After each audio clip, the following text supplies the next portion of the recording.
মা আসসালামু আলাইকুম। মা আপনি টেনশন করেন না, আমি আবু সাইদ। আপনি আরেকটা ছেলে পাইছেন।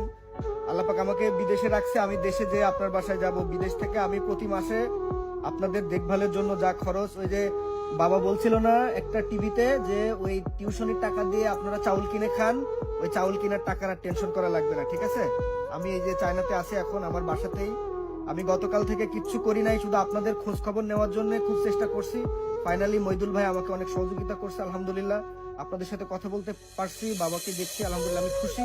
প্রতি মাসে আপনাদের যা খরচ আমি ওইটা বিয়ার করবো ইনশাল্লাহ।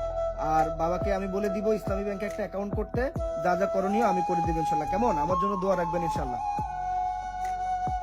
আর ওই যে যে ভাই আপনার বাসায় গেছে ওনাকে আপনাদের নাম্বারটা দিয়ে দিবেন। আমি পরে ডিরেক্ট আমার ফোন নাম্বার দিয়ে আমি কল দিব। আমার ব্যক্তিগত চাইনার নাম্বার আমি দিয়ে দিয়েছি, এই নাম্বারটা আপনাদের কাছে রাখবেন, আমি ওই নাম্বার থেকে কল দিব আপনাদের।